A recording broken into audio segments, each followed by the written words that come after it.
Bismillahirrahmanirrahim. Alhamdulillahi wa kafa, wa salatan wa salaman ala ibadihi alladzina istafa, wa ba'd. Kali ini kita akan bahas surah Al-Humazah. Surah ini juga turun sebelum Nabi berhijrah ke Madinah. Sementara ulama berpendapat bahwa dia adalah surah yang ke-31 yang diterima oleh Nabi.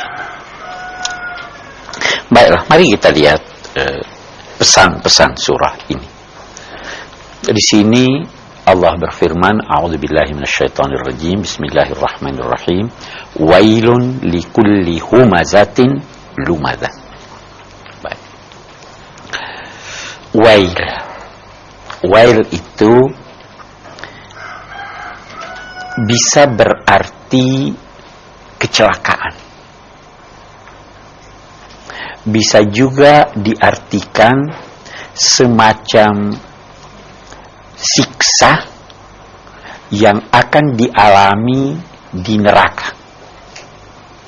Dikatakan ada lembah di neraka namanya Wail. Oke. Ada juga yang mengatakan Wail itu semacam doa untuk jatuhnya kecelakaan pada seseorang. Oke, itu pendapat-pendapat tentang Wail. Kita lihat Humazah. Humazah terambil dari kata hamazah atau hamz yang pada mulanya berarti mendorong. Itu kan ada huruf abjad bahasa Arab hamzah.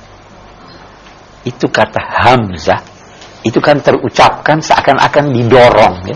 Maka ada dorongan ha, maka itu dinamai hamzah. Dorongan-dorongan negatif juga dinamai hamzah atau hamazat. Rabbi a'udzubika min hamazatis syayatin. Ya Allah, aku berlindung kepadamu dari dorongan-dorongan negatif setan.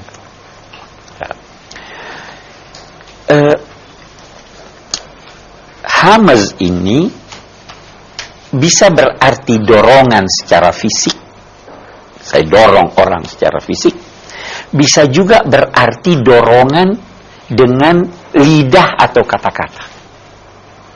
Nah, kata-kata yang buruk itu dinamai hamz.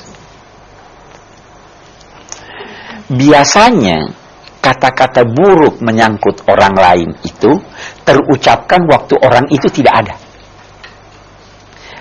Sehingga humazah atau hamz diartikan sebagai, kalau dalam bahasa Indonesia memfitnah, sebenarnya dalam bahasa Arab ghibah,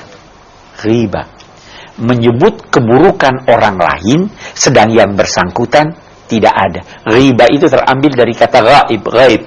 Orangnya tidak ada, Anda sebut keburukannya.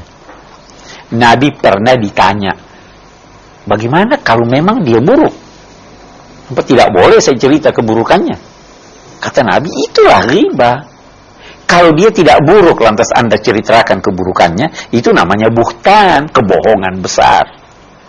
Nah, jadi kita bisa terjemahkan humazah, para yang sering mengumpat, yang sering menceritakan keburukan orang. Lumazah itu berarti mengejek dengan cara kerlingan mata, gerak-gerik, mencontohkan dia punya gerak atau ucapan dengan tujuan mengundang tawa dan ejekan. Baik yang diejek itu ada di depan Anda, yang mengejek, maupun tidak ada. Itu lumazah. Oke. Kita lihat sekarang. Likulli. Nah, ini yang perlu kita garis bawahi. Likulli. Celakalah, nerakakah, kerugiankah, yang akan menimpa likulli setiap pengumpat dan pencela. Oke. Kalau saya berkata begini, coba.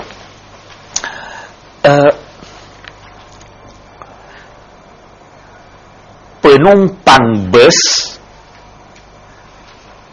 turun, itu otomatis semuanya turun? Belum tentu ya. Oke.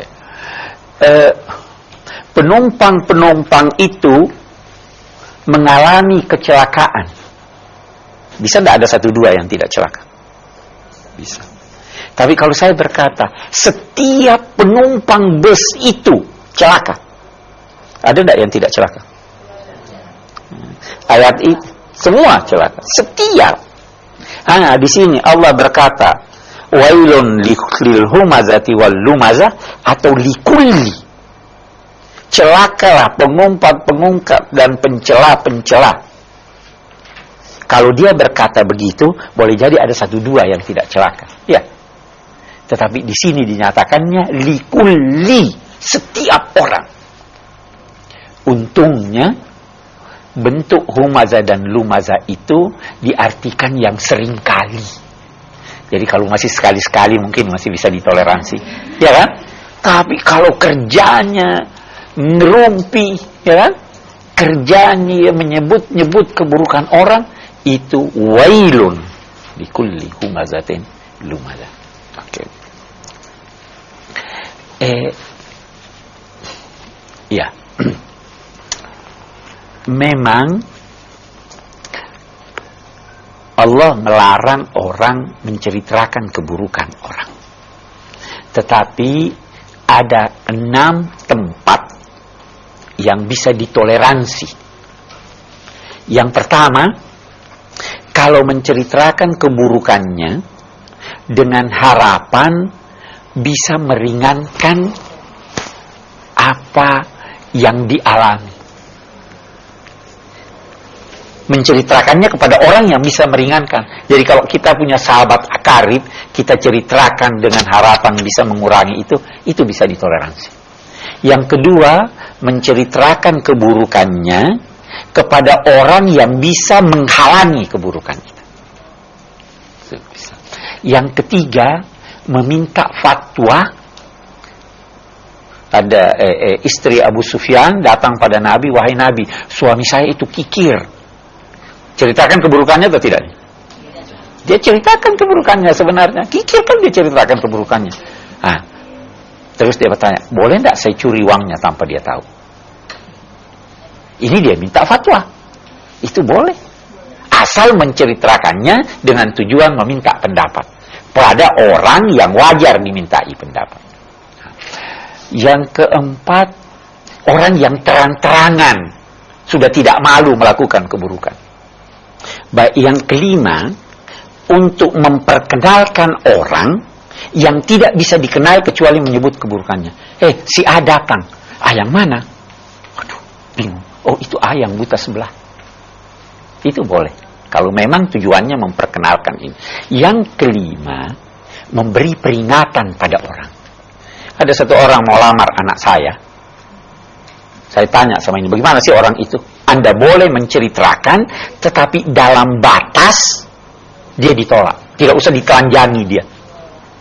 Itu 6 hal yang diperintahkan, yang dibolehkan untuk ditoleransi menyebut keburukan orang. Baik, kita lanjutkan. Allazi jama'a malan wa addada.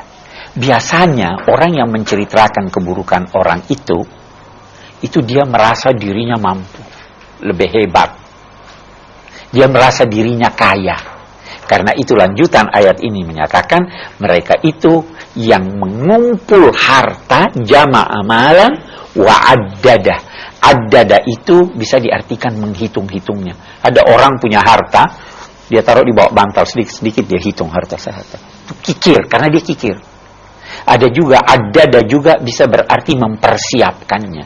Dia mengumpul harta untuk mempersiapkannya sampai 7 turunan. Ada kan yang begitu? Ada lagi addada dibaca adadah, mengumpulkan harta dan mengumpulkan pengikut yang banyak. Jadi cerita supaya dapat teman, supaya dapat pengikut. Ini orang-orang yang diancam dengan al-wail.